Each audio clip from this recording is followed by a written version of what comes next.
नमस्कार, आप देख रहे हैं विशेष चर्चा और मैं हूं आपके साथ अनिका आर्यन। देश के किसान एक तरफ फसलों के वाजिब दाम न मिलने की शिकायत कर रहे हैं। स्वामीनाथन आयोग की सिफारिश के आधार पर फसलों की एमएसपी तय करने का अभियान चला रहे हैं, तो दूसरी तरफ केंद्र सरकार के फैसले और उसके मंत्रियों के बयान एमएसपी के भविष्य पर ही सवाल खड़े कर रहे हैं। इसमें मंडी एक्ट को कमजोर करने वाला अध्यादेश हो या कॉन्ट्रैक्ट फार्मिंग यानी ठेका खेती को मंजूरी देने का मॉडल एक्ट, किसान इसे एमएसपी पर फसलों की खरीद खत्म करने की तैयारी मान रहे हैं। इस बीच केंद्रीय मंत्री नितिन गडकरी ये कहते हुए सबको उन्होंने हैरान कर दिया कि फसलों की एमएसपी घरेलू और अंतर्राष्ट्रीय दरों के मुकाबले कई ज्यादा है। इससे देश के सामने आर्थिक समस्या खड़ी होने से पहले ही इसका कोई हल निकालना होगा। अब सवाल ये उठता है कि किसे एमएसपी से समस्या हो सकती है। अगर एमएसपी खत्म हुई तो किसानों पर क्या असर पड़ेगा? क्या जिस उत्साह से किसान अभी अनाज उगाते हैं वो एमएसपी खत्म होने पर भी ऐसा कर पाएंगे? और अगर ऐसा नहीं हुआ तो कई दशक की मेहनत से हासिल खाद्यान्न सुरक्षा यानी फूड सिक्योरिटी का क्या होगा? ऐसे ही तमाम सवालों पर केंद्रित है आज की हमारी ये विशेष चर्चा। एमएसपी पर खेल क्यों?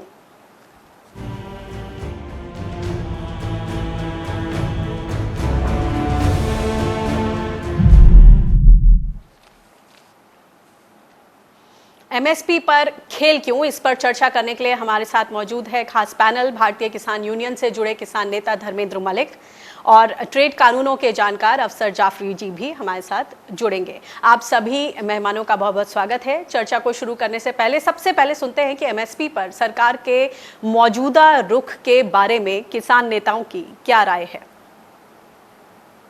प्रोसेस को समझो, एक दिन में ये जो 40-50 साल से चल रहा है सिस्टम एक दिन में नहीं कोई ख़त्म कर सकता। अभी वो पहले उसको अलाउ करेंगे, वो पैर जमा ले कॉरपोरेट्स, वो अभी उनकी तैयारी हो रही है, वो अपनी मार्केट्स बना रहे हैं। पंजाब सरकार ने मार्केटिंग एक्ट के जो रूल्स हैं उनमें अमेंडमेंट करके जनवरी महीने में कह दिया कि वो अपना प्राइवेट यार्ड बना सकते हैं। मोगा के पास तलवंडी भाई से पहले रेलवे लाइन के पास अडानी का बहुत बड़ा यार्ड है, वहाँ वो खरीद करता है गेहूँ, और अभी वो आएगा, उसको पता है कि एमएसपी पे किसान बेचते हैं।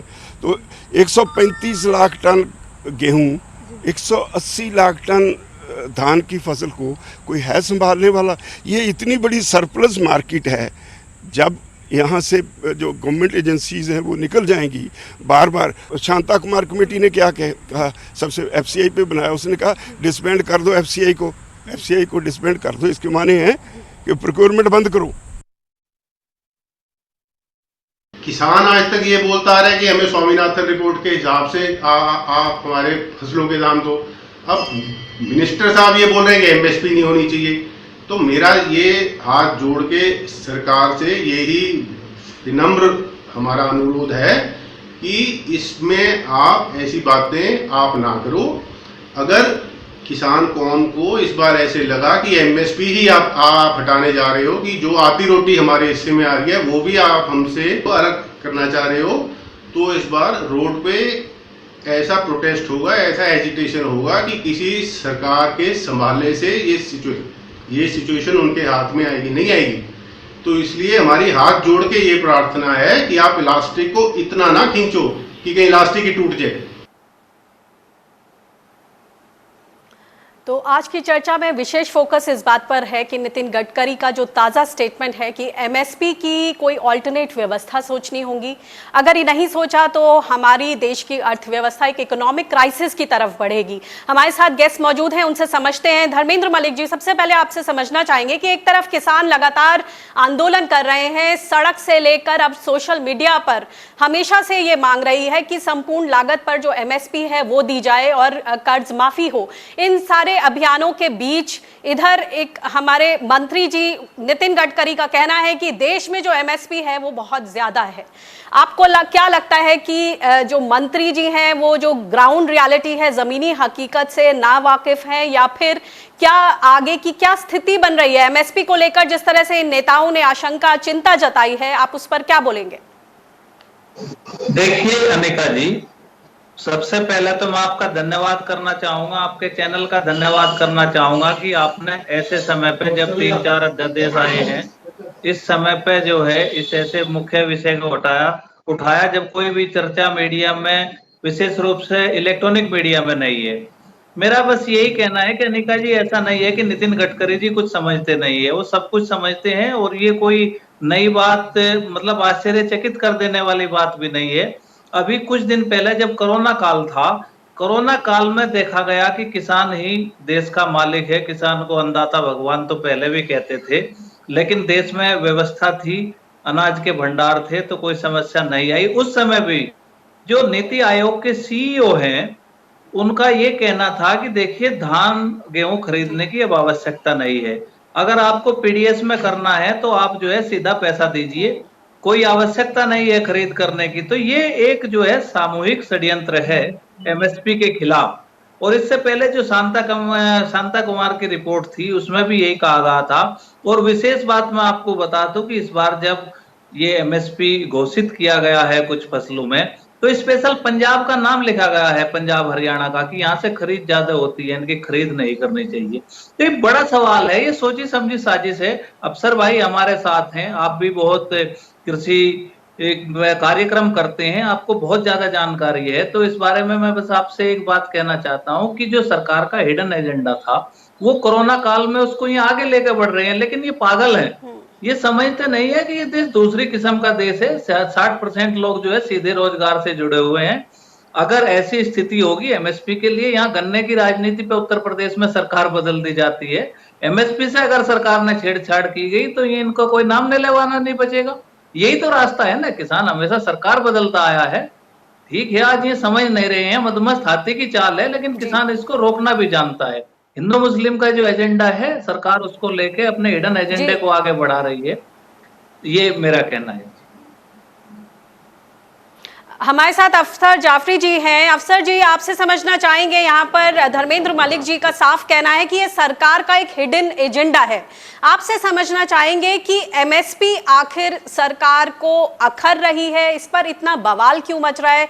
एक तरफ जब किसान लगातार कह रहे हैं कि हमें संपूर्ण लागत के हिसाब से एमएसपी नहीं मिल रही, एमएसपी ना मिलने की वजह से 2001 से 2017 के बीच 45 लाख करोड़ का घाटा हुआ किसानों को, किसान इतने परेशान हैं, लेकिन दूसरी तरफ सरकार कह रही है कि एमएसपी ज्यादा है इंटरनेशनल मार्केट के हिसाब से। अगर हम इंटरनेशनल पर्सपेक्टिव से समझें, क्या आपको कहीं पर यह हिडन एजेंडा दिखता है या फिर आपको डब्ल्यूटीओ का दबाव दिखता है कि सरकार इस तरह से आगे बढ़ रही है एमएसपी को लेकर और फूड प्रोक्योरमेंट की नीति को लेकर? देखिए, दो चीजें हम आपको शुरू कहना चाहेंगे। एक तो सबसे पहले कि ये जो एमएसपी है, ये हिंदुस्तान के किसानों की नहीं बल्कि फूड सिक्योरिटी जो है भारत की, उसके लिए एक रीढ़ की हड्डी है। और ये साबित हो गया है कोरोना काल में, ये साबित हो गया था पिछले जो फूड क्राइसिस हुआ था 7-8 में, उसमें।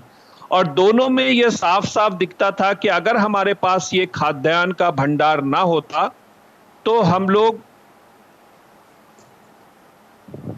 तो भारत की स्थिति बिल्कुल सही होती जैसे सूडान में या सोमालिया में लोग रह रहे हैं।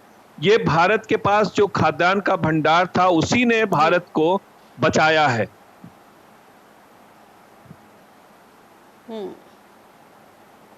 और दूसरी चीज ये है कि आखिर किस इकोनॉमिक क्राइसिस की बात कर रही है सरकार। इकोनॉमिक क्राइसिस अगर आप देखिएगा, ये सिर्फ और सिर्फ एक्सपोर्ट से रिलेटेड है, क्योंकि हमारा जो एमएसपी हाई है, इंटरनेशनल प्राइस लो है, इसीलिए हम एक्सपोर्ट नहीं कर पा रहे हैं जैसा कि सरकार कहना है। अगर आप 2014 में देखेंगे, हमने करीब 32 बिलियन डॉलर का 33 बिलियन डॉलर का एक्सपोर्ट किया था। आज हमारा वो घट के एक्सपोर्ट हमारा एग्रीकल्चर और एलाइड प्रोडक्ट्स में घट के 12 बिलियन डॉलर हो गया। इसी बात को सरकार दिखा रही है। लेकिन आखिर इंटरनेशनल प्राइस कौन कम कर रहा है? हम तो नहीं कम कर रहे हैं। कम वो कर रहे हैं जो ओवर प्रोडक्शन कर रहे हैं और हाई सब्सिडी देके कर रहे हैं। वो कौन लोग हैं? वो अमेरिका है, वो यूरोपियन यूनियन है, वो कनाडा है, वो ऑस्ट्रेलिया है, वो न्यूजीलैंड है। ये ओवर प्रोडक्शन करके सब्सिडी देके इंटरनेशनल प्राइसेस को डाउन कर रहे हैं और फिर वो एक्सपेक्ट सरकार करती है कि हमारे अपने किसान को मार के हम इंटरनेशनल एक्सपोर्ट करें। क्यों?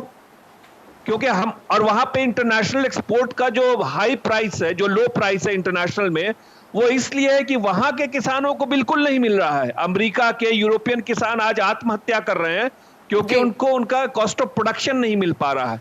और सरकार, ये बार बार नेटवर्क चला जा रहा है, पता नहीं क्यों, और सरकार यही चाह रही है जी, भारत आप अपनी बात रखें।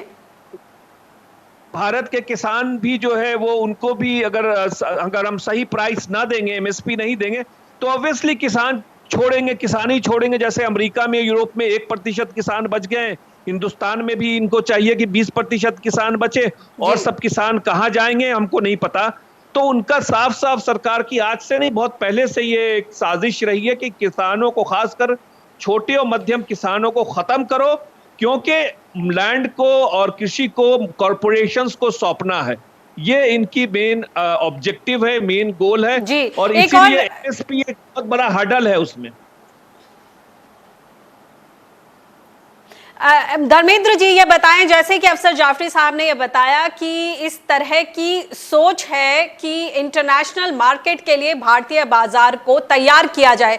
ये बताइए कि अब जो ये स्टेटमेंट आया नितिन गडकरी जी का, और उससे पहले ये 3 अध्यादेश, कहा गया कि खेती को सालों की गुलामी से दूर कर दिया, उनको उससे उबार दिया गया है, गुलामी से, ऐतिहासिक फैसले हैं। अब जी ये 3 अध्यादेश हैं और ये नितिन गडकरी जी का स्टेटमेंट, अगर इन दोनों को एक साथ देखें तो किस तरह की चिंताएं? जी देखिए, चिंताएं नहीं है, ये तो बहुत बड़ी चिंता का विषय है अनिका जी। मैं अगर इसको देखूं, सबसे पहले मैं एपीएमसी की अगर बात करूं तो देखिए, आप अध्यादेश को ध्यान से पढ़िए। मंडी की बाउंड्री के अंदर जो है एपीएमसी लागू होगा, और मंडी के बाहर जो कॉर्पोरेट खरीद करेगा या कंपनियां खरीद करेंगी, उन पे एपीएमसी एक्ट लागू नहीं होगा। मतलब आप जाओगे मंडी में तो आपको 2% या 2.5% जो मंडी शुल्क है वो देना होगा, और अगर कोई बाहर खरीदता है तो उसको कुछ नहीं देना होगा। दूसरा सवाल ये है कि मैं बहुत सरल भाषा में आपको बताऊं, एक राइस मिल है, उसके लिए एक मंडी में 400 लोग खरीद करते हैं, और उसके बाद जो है वो उसको राइस मिल को देते हैं। अगर राइस मिल सीधी खरीद करेगा तो होगा क्या कि वो 20 लोग या 10 लोग वहां पे लगाएगा, तो उससे लंबी लंबी लाइनें लगेंगी, तो क्या गारंटी है कि वहां पे एमएसपी दिया जाएगा? जो 400 लोग मंडी में खरीद का काम कर रहे थे, कम से कम वो एमएसपी पे काम करने के लिए बाध्य हैं, या नहीं भी हैं तो किसान संगठनों का दबाव है, तो एमएसपी के उसमें ज्यादा अंतर नहीं होता मंडी के यहाँ प्लेटफार्म पे। लेकिन बाहर कौन सा प्लेटफार्म है? आपने पूरा का पूरा कंट्रोल अगर उनके हाथ में दे दिया तो हमको एमएसपी नहीं मिलने वाला। इससे सीधा सीधा क्या होगा कि मंडियां बंद होंगी, कोई मंडियों में जाएगा ही नहीं। दूसरा क्या होगा कि आप समझिए कि जैसे एक जियो का सिम आया तो उसने जो है तमाम कंपनियां बर्बाद कर दी, 2 साल फ्री दे दिया। प्राइवेट मंडी की अगर बात करें तो वो कंपटीशन के लिए एक समय घाटा सहन करके भी व्यापार चला सकता है, लेकिन जिस दिन सरकारी स्ट्रक्चर खत्म हुआ, मंडियां खत्म हो गई, तो उस दिन हमारे पास प्लेटफॉर्म क्या बचेगा? कहाँ लेके जाएंगे हम? क्या गारंटी होगी एमएसपी की? रही दूसरी बात, अभी आप देखिए उनको 3 रियायतें दी गई हैं कि आपको जो है मंडी के लाइसेंस की आवश्यकता नहीं है, बाहर से खरीद कर सकते हैं, आप जो है स्टॉक लिमिट आपके पास है, कुछ भी आप कर सकते हैं, एपीएमसी आप पे लागू नहीं होगा। तो ये है कि किसान को इतना परेशान कर दो कि एमएसपी की बात ही ना करे।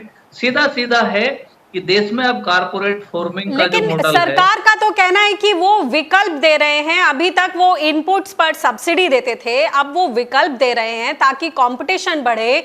तो जो मंडियां हैं उनमें भी सिस्टम जो भ्रष्ट है, भ्रष्टाचार लिप्त है, वहां पे जो मिडिलमैन की भागीदारी उसको लेकर, कार्टेलाइजेशन को लेकर, ये सारी चीजें दूर होंगी। कंपटीशन होगा तो ज्यादा ही सेहतमंद वातावरण बनेगा और किसानों को उससे फायदा होगा। देखिए अनिका जी, इसके लिए स्ट्रक्चर की आवश्यकता है। एक विकल्प का नाम बताए सरकार, कौन सा विकल्प खड़ा कर दिया? कागज पे एक आदेश बदलने से कोई विकल्प खड़ा होता है क्या? वही तो फ्लोर मिल है, वही राइस मिल है, वही मतलब ये पीडीएस में खरीद करने वाले लोग हैं, एफसीआई के लोग हैं। कौन सा विकल्प आपने तैयार कर दिया? मैं आपको एक बात बताऊं, सरकार का सीधा एजेंडा है। देखिए, जब भी देश में इकोनॉमिक रिफॉर्म की बात होती है उसको समझना होगा।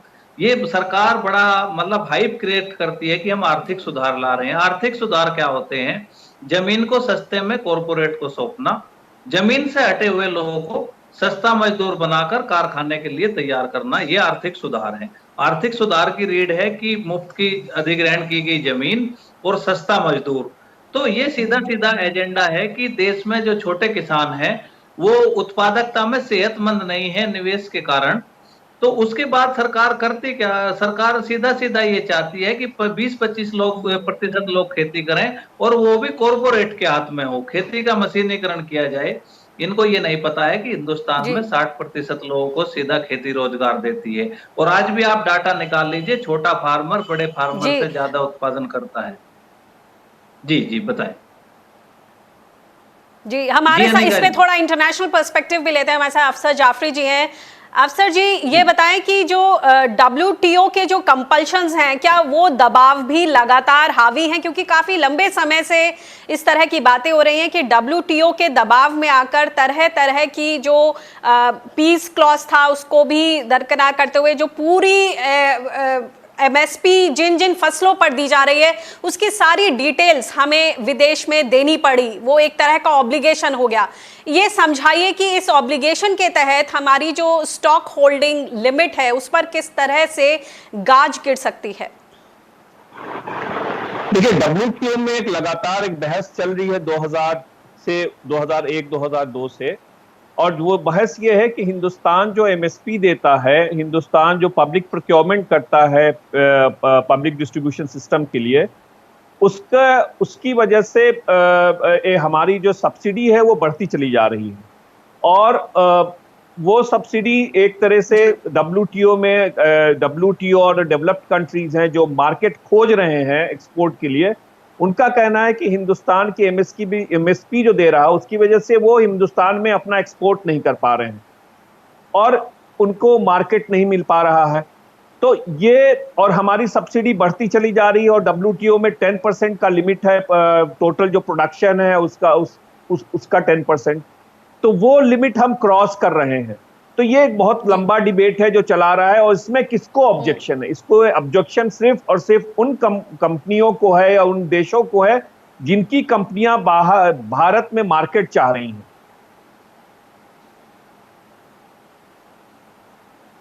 जी, तो हाल ही में हमने देखा कि RCEP को लेकर कितना विरोध हुआ।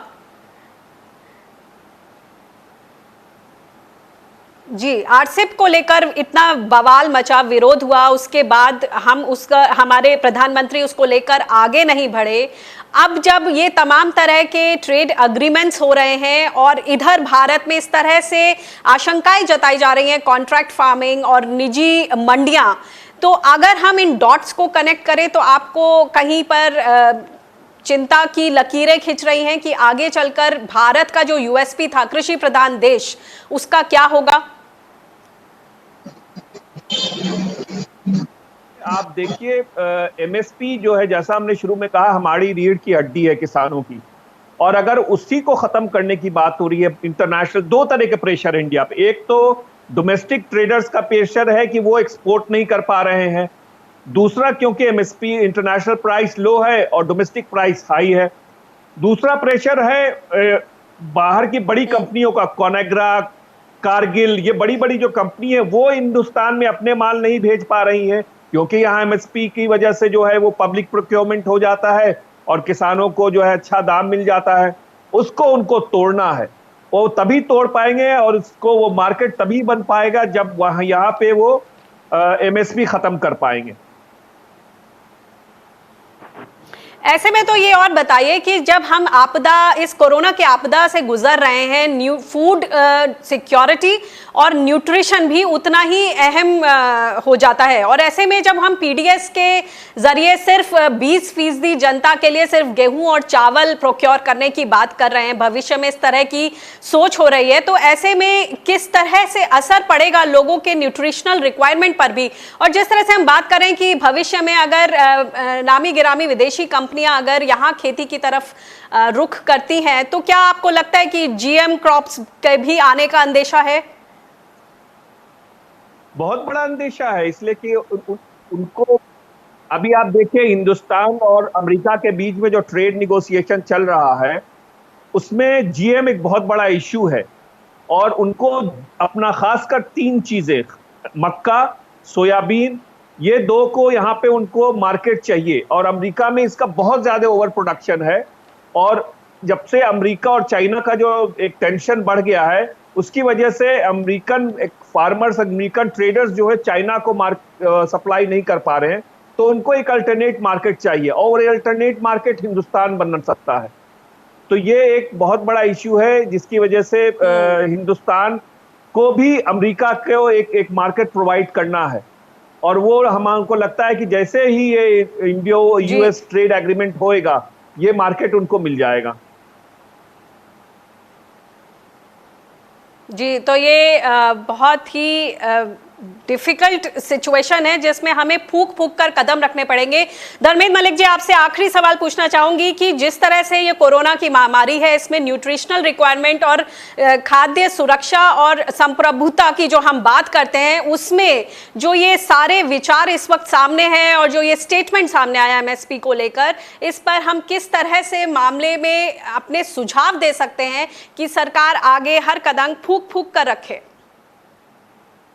देखिए मीरा जी, मैं बड़ा स्पष्ट कर देना चाहता हूं कि एक बात बिल्कुल तय है, कुछ लोग अगर ये भ्रम में हो कि सरकार इस बारे में नहीं जानती या इन मंत्रियों को इस बारे में पता नहीं कि कोरोना काल में अगर बचाया है तो देश की खाद्य सुरक्षा ने बनाया है, इसको ये भली भांति समझते हैं। लेकिन जो ये कॉरपोरेट का जो प्रेशर है, जो WTO का प्रेशर है, और जो इनको समय समय पर तमाम लोन से WB, IMF और ADB से लेते हैं, ये सब उनका प्रेशर है, और सरकार धीरे धीरे उसी एजेंडा पर आगे बढ़ रही है। लेकिन मैं फिर भी यही कहूंगा कि हिंदुस्तान की समस्या को अगर अमेरिका के लिहाज से देखोगे तो आप सोच नहीं सकते कि उसके रिजल्ट क्या होंगे। हिंदुस्तान की जो समस्या है वो अपनी कृषि की अलग समस्या है, अमेरिका की समस्या अलग समस्या है। तो यही एक पैटर्न है कि जब कुछ आवश्यकता होती है या कुछ चीजें बढ़ाने की बात होती है तो अमेरिका की तरफ देखते हैं। मेरा इसमें बड़ा स्पष्ट ये कहना है कि सरकार को सब पता है, लेकिन सरकार जो है, देखो इन्होंने सार्वजनिक क्षेत्र को बेच दिया, रेल से लेकर बिजली तक में, मतलब आप इलेक्ट्रिसिटी अमेंडमेंट एक्ट भी आपके सामने है, नवरत्न कंपनियां को बेचने की, निजीकरण की बात है। अब 2 चीज बची है देश में, व्यापार और खेती।